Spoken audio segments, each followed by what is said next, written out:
Today's episode, we have Touré. He's creative director over at the Griot, and he has always been sharing narratives with Black people. All right, we are so excited today to welcome Touré to the show. You know him, all right? He is host of the Psycho on MSNBC, the Hip Hop Shop on Fuse, the Black Carpet on BET. I mean, like, I could go on and on and on about how amazing you are. I'm so happy to have you here with us. So you're going so far back. Well, now I'm at the Griot, right? I'm a host and creative director there. I do several essays a week. We're building a podcast.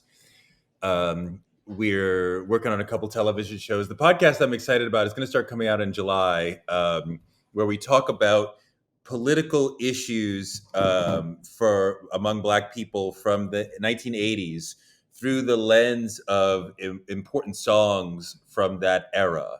So, like in one of the episodes that you were on, we talk about Black women's economic issues through the lens of Donna Summer, She Works Hard for the Money, and Gwen Guthrie, Ain't Nothing Going On But the Rent. So we talk about those songs, and we talk to Donna Summer's husband about the making of that song and the meaning of that song, but then we go deeper into Black women's economic issues, and which is how we met, starting talking about how Black women can change the trajectory of themselves and their families' lives through ownership of homes and especially businesses. Because there's a lot of things that society can do for Black women, including like raising the minimum wage and protection of making sure that men and women are making an equal amount, to say nothing of reparations. But when we talk about what women can do to further, and there are millions of Black female business owners, but we need more.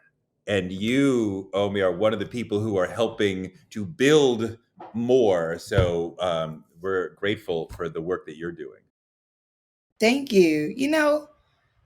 Tell us a little bit about where your passion comes from for this work, right? We went back in the in the archives of shows you've been on, and now when we're pushing forward and where you are today with the Griot, you could be doing anything you want. You could be flying hot air balloons, which I'm retiring as a hot air balloon pilot. If I could be doing anything, I'd love to be running Tesla and buying Twitter. Okay. But if I had billions of dollars, I would not be buying Twitter. What a dumb thing to do if you had $40 billion laying around. But anyway, my father grew up in the projects of Harlem and Brooklyn, and did not go to a great high school and did not go to a traditional college.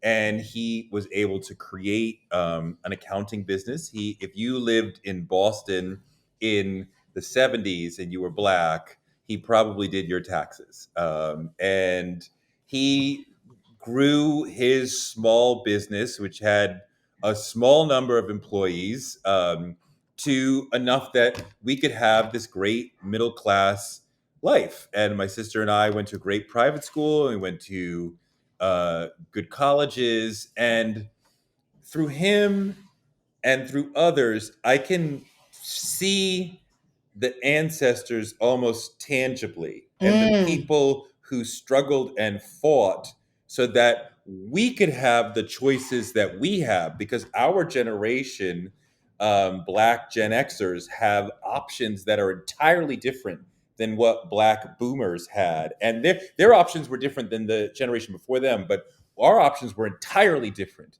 And so I've been very tangible and conscious about honoring them with the choices that I have. I think about, when I was very first being on CNN and just making a choice about, I'm not going to make jokes because this is very serious, that I have the opportunity to be here on this couch on this morning show. And I don't want to ever be a clown. There's a fairly small number of people who precede me that allow me to be able to come in here and it's not weird and I'm not the first and it's, but like there's not that many. I remember Max Robinson being on television and it being like, wow. So, to have a black person be in the news business was like, no, like I'm going to be serious in the way that I present myself because I know we just got here. So I have to, and when I encounter like black boomers, I think of them as like the aunties, the people who are old enough to be, my aunt or my mother or my father or my uncle. And they are like, you did good. You made us look good. I saw you on MSNBC or CNN or whatever it was. And like, you made us proud. And I know what that means because I know they remember, when it was Julia and it was like, oh my God, there's a black person on TV. And when it was like, oh my God, like, and so to make them proud is part of what I want to do. And to talk about our culture and our political ideas and our political needs in an intelligent way that helps us and them better understand us and to always be thoughtful about how can I serve us without being a cheerleader for black people because sometimes there is criticism that can happen. I never want to be the Bill Cosby sort of pull up your pants cheerleader critic, but like it can happen in small ways. I remember once I was at MSNBC and they gave me a little 30-second reader, which is like just read these three stories, and each is like 10 seconds, like three sentences. And one of them was, over the weekend in Chicago, let's say 10 people got shot. Um, Leading to 400 people or some I don't know the exact number, something like that, get being shot this year. Now if I just said that perpetuates the notion that the right wing has been feeding us since the early 80s, that Chicago is out of control with gun violence, which is the notion of gun control doesn't work and black people are wild, right? Now you wouldn't know that per capita, Chicago is not in the top 20 of the most violent cities in America. We are always hearing about Chicago. Now, the other thing is that, criminologists counsel us not to compare one city to another because there's a lot of noise in comparing Chicago to, any other city. You compare a city to itself over time. And if you look at Chicago over the last, at that point, over the last 20 years, there had been a straight downward slope in the number of homicides. So I was like, well, if you look at Chicago over time, this is actually a great success story because versus 20 years ago, they're on pace to have half of the murders that they had 20 years ago. And the number has been going straight down in the last year or two. Many cities have seen an uptick, but there's a whole other conversation with that. So I said, let me just add a sentence that says, yet Chicago remains on pace to have the lowest homicide rate in 20 years, which was true. And of course, they said, okay, because that was true. And that puts it into proper context rather than me being unwittingly part of perpetuating notions that bring down black people. So that's just part of how I've been looking at my job and my role in media. Listen, you took me down a whole rabbit hole, okay? Because I have a degree in history, and so you Okay. talking my language, right? So now I'm Okay. all excited. So I got excited when you were talking about. I'm gonna take it a little bit back, and you were talking about music from the '80s, right? And having conversations about present day stuff. So I started looking up music from the '80s, right? So I found What's Love Got to Do with It, 1984, Tina Turner. And so I'm a Baltimore native, right? Love Baltimore. And Baltimore is always in the news for something. You know what I mean? And it's never good. Okay. None of it. Y'all incarcerate more black people than anywhere else. Yes. I mean, listen, it's a whole hot mess. But notice how we always go to the negative. We never lend to the positive. So when you said what's love got to do with it, right? I'm thinking the love for my city keeps me here. The love that I Mm, have for the people of my city keeps me here. mm, The mm, positivity that is happening in the city, the love that still happens in the city. And I kind of want to have that conversation because it brings it back a little bit about what you were saying about Chicago. The narrative that is going out there is negative, and we lean that way. Like we start with, okay, we incarcerated more people, that sort of thing, but let's lean the other way, where we are one of the top, we're in the top 4 of tech cities in the nation. Tech is happening here. Small business is happening here. So what are we doing, especially with your work at the Griot? What are we doing to highlight those types of things, like where we're not leaning so negative? Like, mm. listen, yes, Baltimore got it. We're a little tricky sometimes. It's a little wild. However, this is what's also happening. So what type of work is that? That's interesting. That's a great question. I think the news in general has a bad news bias. Um, telling you something bad that has happened is definitely going to grab the viewers more. It's going to grab the producers more. There was a time before the last couple of years where we were at the lowest rate of homicides in America in a century, going back to when we were, much more primarily a rural country. That was never ever discussed in media because discussing the drop in national homicide doesn't galvanize anybody. Media can always say crime is rising without any context, without any statistics. I saw a report the other day. The brother said crime is up 60% year over year. And I had to text him and I was like, do you think that that is partly because the year prior we were all in the house in the quarantine? Do you think that it is valuable to note that this 60% might be because now we're back out on the street again, hanging out at night again, not like cooped up in the house? Do you think that might be important to note? Because when we perpetuate statistics like that, that gives the Mayor Eric Adamses of the world and others the political capital to be able to say, we need to put thousands more cops on the street, which inevitably leads to more people like us getting hurt, getting arrested, getting killed, which leads me more directly to Baltimore.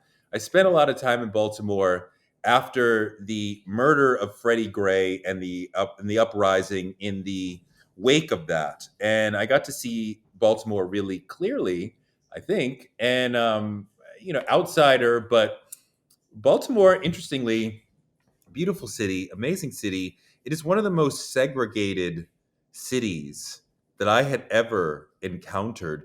It was like, here's the hood, and on the other side of the city, here's the waterfront, the nice homes, the mall. And you ask people in the hood, like, will you ever go over there? And they're like, no.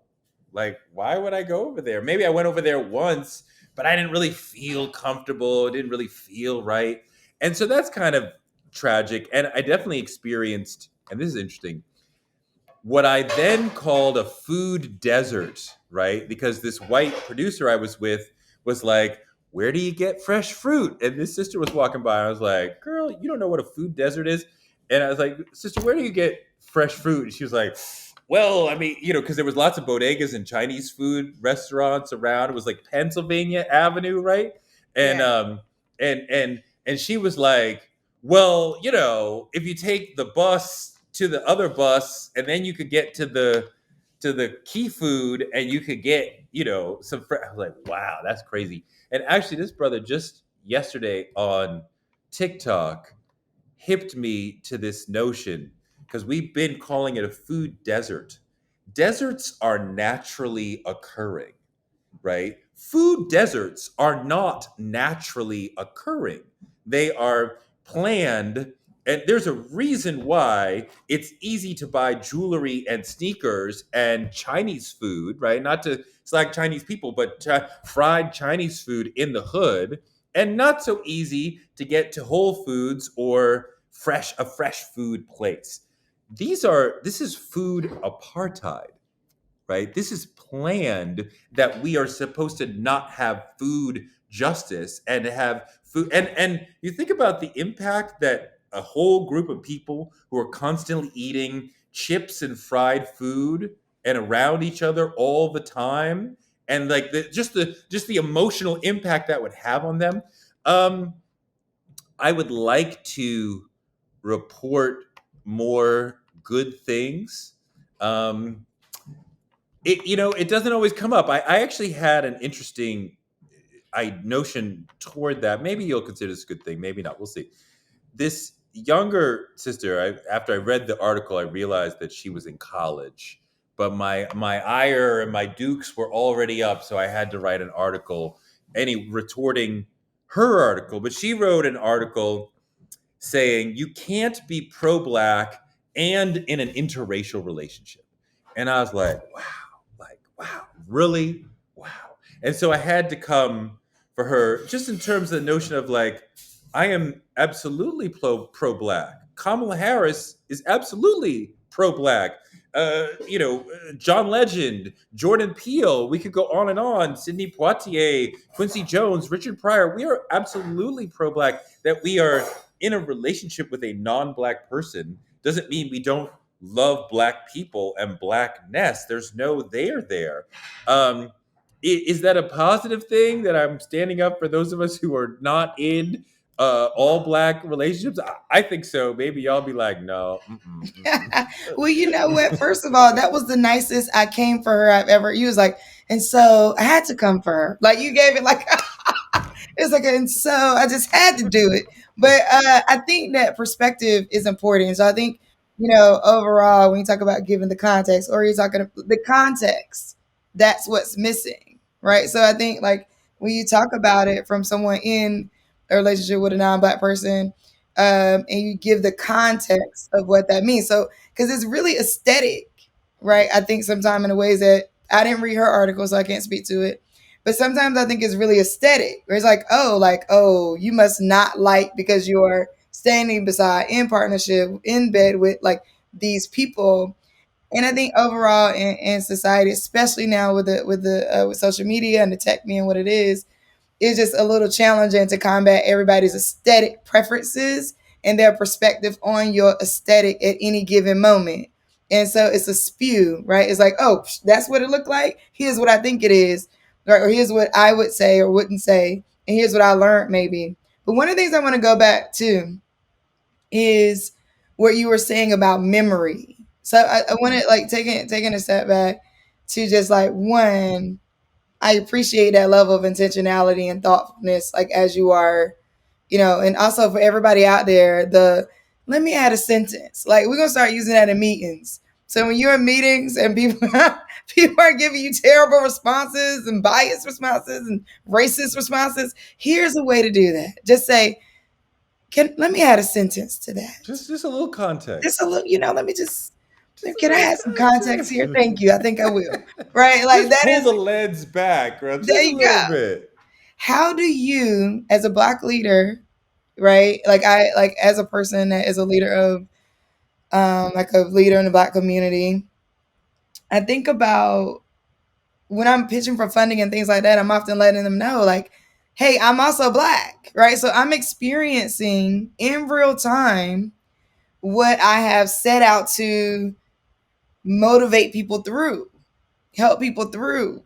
And so I have to also think about how I manage my own emotional impact. And I think it's a question that we don't get to ask enough black leaders. And so I wanted to ask you, how do you manage your own emotional impact while having to report on, talk about, write about, share your opinion on Well, that's a things great that are happening? question. I'm reluctant to wear the black leader title. I just spent yesterday watching a documentary about Angela Davis, and like, I already knew the sister. I already loved the sister. I have met her, but like, to hear it in more detail.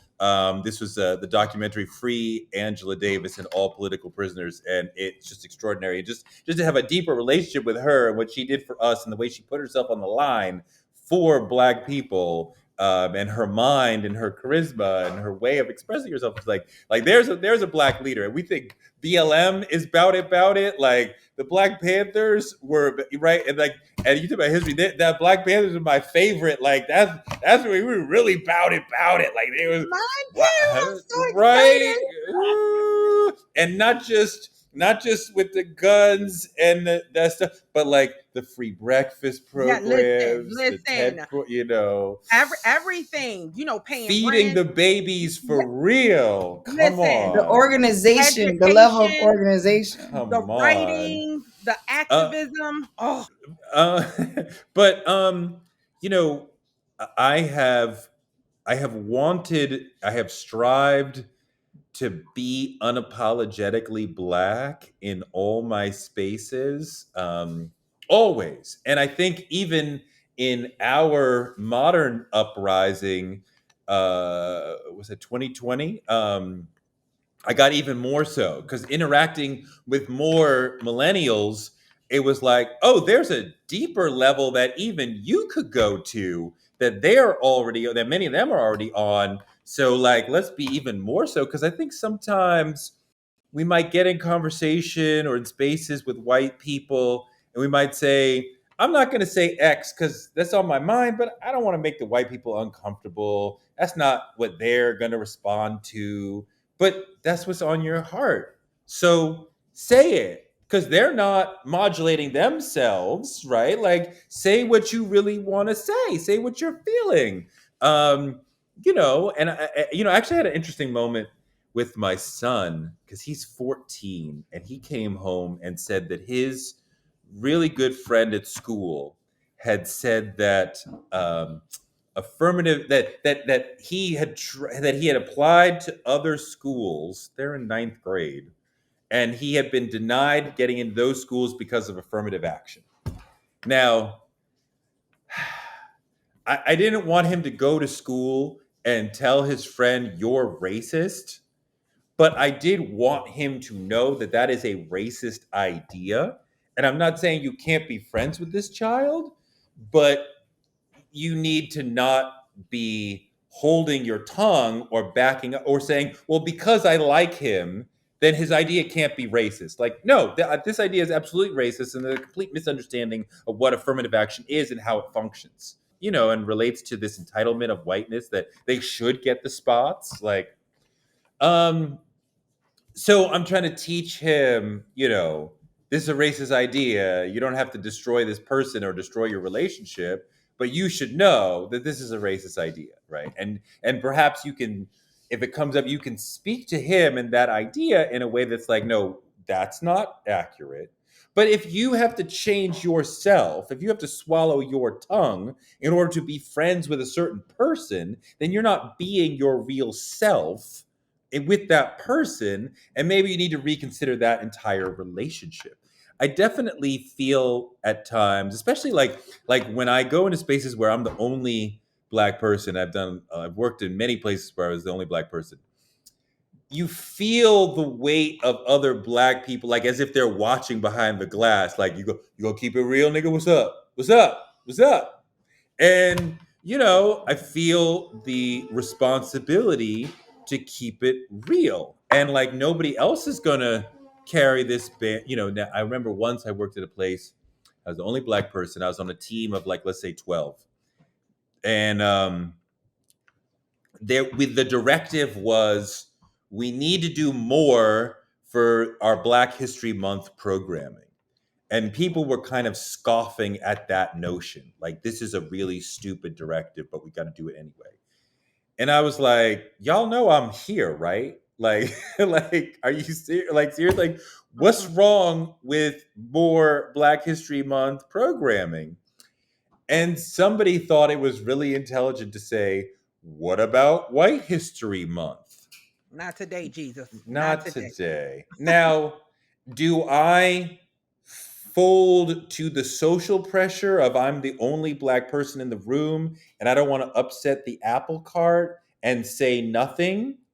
And then I'm carrying all day and probably into the night the guilt and shame that I didn't say anything, that I let these white people have their say and say something stupid and you didn't say anything. Then the voice would be on my shoulder all day long. You didn't say nothing. You didn't say anything. What's wrong with you? Were you scared? And I know that emotion, so I'm not allowing that to happen. So I said, White History Month is every month. And they were all upset by what I said. The meeting immediately shut down, right? Everybody just sort of like bent their heads and turned away or walked away and was like, Touré killed the meeting with his black shit. But I walked away like, I said my piece. I stood up for my people. What am I here for if I'm going to be quiet when these sort of things come up? Sometimes you have to put your flag in the sand and say, I can't be part of this. I can't look myself in the mirror. I can't look black people in the mirror. I can't look my ancestors in the mirror because you are here because of them. So if you can't look them in the mirror, if they're like, why did you go for that okie doke? Why did you participate in that? I couldn't live with that. So I have to live in a way that I feel like I could look them in the face and say, I tried to live up to what you did that put me in a position to have this life and this career. And so I think what I'm hearing you say is being sure that your decisions are intentional and being sure that you are asserting that energy when you feel it to be asserted, that you're doing that is a way that you've been able to manage, level set, keep a certain level of emotional impact at bay, by making sure that every decision you're making and every time it's intentional and it's Yeah. real and it holds true to your own core values. It's, Audre Lorde's quote, I am who I am doing what I came to do. And I think that you, I feel like, have a very significant and particular purpose, on this earth and in this society. And you are absolutely digging into that. And when you are anywhere close to not doing it, you feel it very real in your whole body. And so you have to, that's what you're here for. And like, I appreciate that. I appreciate, ways that you're opening doors. And I know like the leadership thing gets hard to carry. I think even when I have recently started owning it more because people have been giving it to me and I can't discount what I am doing for people. And it's something for them in some ways where like people want a leader. They want to look at people who are doing great things and say, you're somebody I can listen to and follow. And that's hopeful for me. There's so much hope needed, to keep people going on a daily basis. And so I would dare say that when you own that leadership piece, you're owning a part of that hope that you're creating for people and not necessarily anywhere near negating or even being compared to any other leader that exists. But you feel, I'm a feeler, and I'm also all about ancestral connection. So, one, I just want thank you for bringing this energy to the Shelly Bell Show, and thank you for taking your time out today. We could probably go on for hours, and we should figure that out at some point. But I just want to say thank you so, so, so much for joining us and sharing your perspective and your context.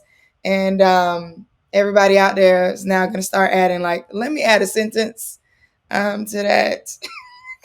But really just make sure wherever you are professionally that you are standing up for black people and black justice every day, and don't let them run over you or guilt you or make you socially uncomfortable to where you bite your tongue, because that corrodes your soul when you bite your tongue. And if you're not in those spaces saying the truth, when we talk about systemic racism, it doesn't mean that every white person is hateful toward black people. And there are probably fewer overtly hateful white people than what our parents and grandparents dealt with. But whiteness is beneficial in America.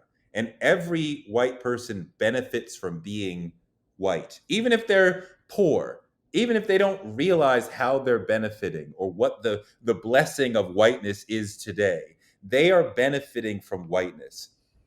And, even if there are allies, and we might have to point that out to them because part of being white is that you don't have to realize that, you don't have to recognize that. So when people try to talk about racism is over or it's lesser, I feel this vomit rising up from under me because the tentacles of systemic racism are still here and prevalent and impacting us in so many ways. Like, let's just talk about how many white people, if a genie came and gave them the option, would you want to be black? Really? For the rest of your life? You sure you want to be black? I bet you'd be like, nah, I'm good. I'm good. I mean, like Louis C.K. had a great line on this. He's like, I'm not saying that white people are better, but being white is definitely better. Without question. It's not that we're better than them, but being white is better. And if you can't even admit that, then you're part of the problem. Mm, that part. And I often say, like, efforts of oppression exhaust efforts of revolution. And we have to not be blinded by, like, there's still a fight for the system to stay the system, just as much as we're fighting for it to not be the system. And so the importance of that standing up and rising up, or, the saying what's important and intentional, is more necessary as history continues, I think. But we can talk all night, All okay? day. Honestly. All day. So I All want to day. thank you for joining the Shelly Bell Show. We'll be right back out after this. Touré, awesome. So just loved everything that you had to say. Thank you, ladies. Thank you so much.